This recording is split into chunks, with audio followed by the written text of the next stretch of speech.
Hello and welcome back to NDTV's Disney Sequel Month. And after a month of watching really bad Disney sequels that got worse and worse and worse, I think we should end this month on a Disney sequel I actually enjoy. I don't even think I have to explain The Lion King to any of you. Everyone has seen it and everyone likes it.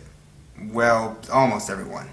It was a pretty good film. Not my personal favorite like it is for most people my age, but I like the characters, the songs are catchy, the story is solid, and the animation is phenomenal. And so, just 4 years later, we got The Lion King 2, Simba's Pride, which, while not great and certainly flawed, is a fair follow-up in my opinion. And after sitting through The Fox and the Hound 2, I'm willing to take it.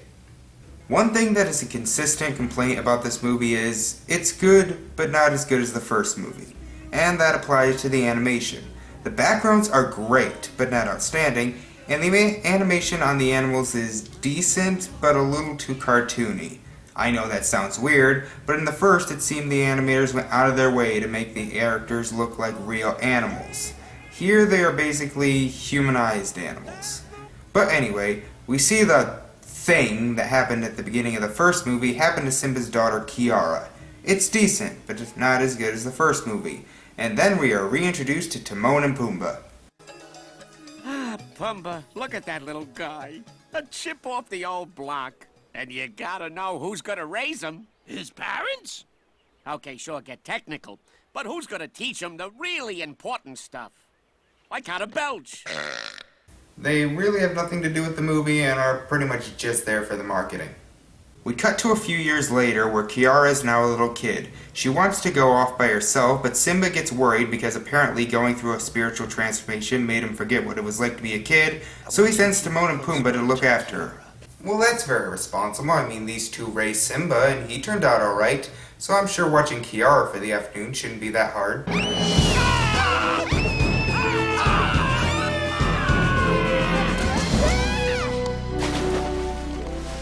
Don't worry, Kiara! Uncle Pumbaa's coming! Oh, no! Let's see. Geez, Simba, the good news is we found your daughter. The bad news is we dropped a warthog on her. Is there a problem with that? Hey, no worries, right? After a few minutes of banter, Kiara escapes the two child murderers and ends up in...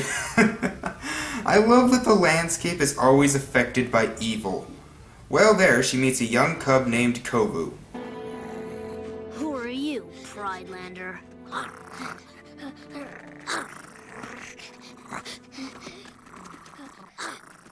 What are you doing? My father says to never turn your back on an outsider. You always do what Daddy says? No, bet you do. Bet you're Daddy's little girl. This is the reason the movie works. These two actually have good chemistry and are very likable. They drive the film. Completely new characters work, yet bringing back old characters doesn't. Who knew? After a crocodile attack that is actually pretty awesome, Simba and Kovu's mother Zira arrive. These lands belong to Scar. I banished you from the Pride Lands. That is bullshit. I mean, first of all, who the hell would stay loyal to Scar? I mean, come on. And second, this was never even hinted at in the first movie, and it just comes off more like a fan fiction. Although, it still beats Todd and Copper joining a band. So after that run-in, Simba tries to explain to Kiara how they are one big family. You know, except those filthy outsiders, because fuck them. But you'll see every day that we'll never turn away. When it seems all your dreams come undone. I really like this song though, and hey, it actually makes me really like Kiara. A kid character that isn't annoying. That's a rarity. In the Elephant Graveyard, we meet Kovu's much less likable siblings, Vitani, who is incredibly bland, and Nuka, who is just an awful character.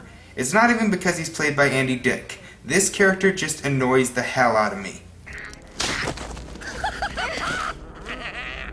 Nuka, where's Kovu? Did you leave him out there on his own again? Hey, it's every lion for himself out here. That little termite's gotta learn to be on his own. Mother's gonna be mad she told you to watch him. Oh, who cares? I should have been the chosen one. Oh, please, just die. As the villain song plays, we learn that Zero wants to train Kovu to grow up, kill Simba, and take over the Pride Lands. And this is one instant where the original may not be better. Zero is just as good, if not better, than Scar. Scar used brute force and bribery to take over, and then really didn't do much else. Zero has brainwashed her own son to hate the people she hates and raise him to kill them. Now that's what Hitler was all about.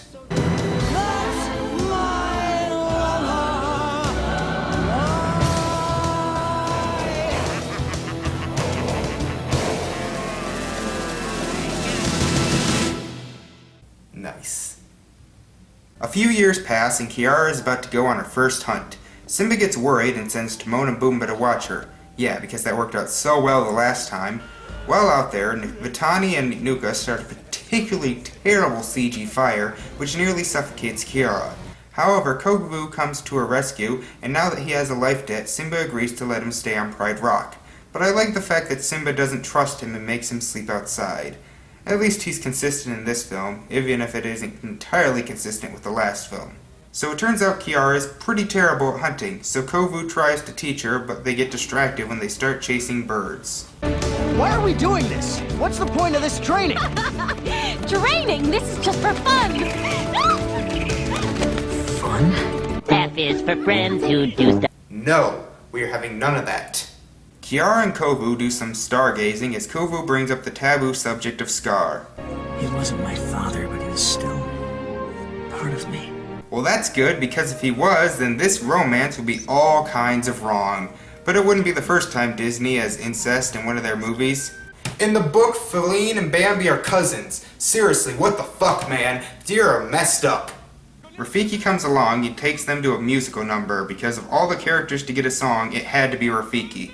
And maybe it'll be okay. If you believe without a worry or a care, it just takes two to make it true. Your heart will lead you there.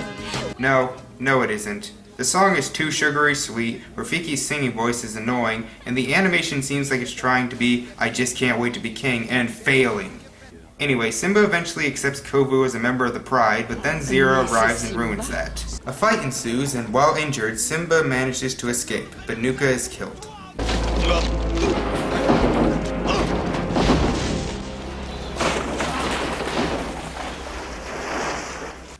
Oh, that was beautiful. So beautiful. Kovu runs off and Kiara is confined to Pride Rock, but she manages to make it out through a secret exit because there's always a secret exit, and the two meet up again. Hey, this is kind of like that Shakespeare play, Romeo and Juliet.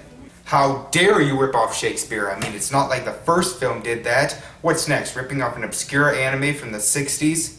Also, the love song during this scene is much better. We are there together like dark, turning into day. Somehow we'll come through. Now that I've found you, love will find a way. The good lions and bad lions start an all-out war against each other, and I'm just happy I can tell the difference between the two, although the number of lions seems to change as the fight goes on. Eventually, Kiara and Kovu come in to stop them. Kiara? Kovu! Move. Stand aside. Daddy, this has to stop.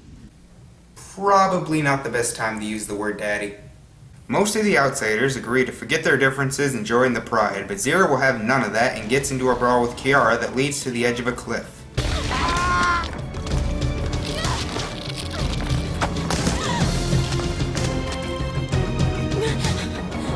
Hold on, Kiara! Thanks, Mom!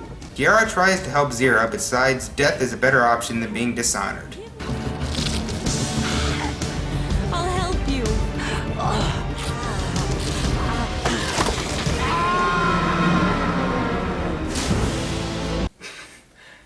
I guess Tarzan 2 wasn't the first animated film to have a bad green screen effect. Kovu and Kiara are married, I guess, and the movie ends.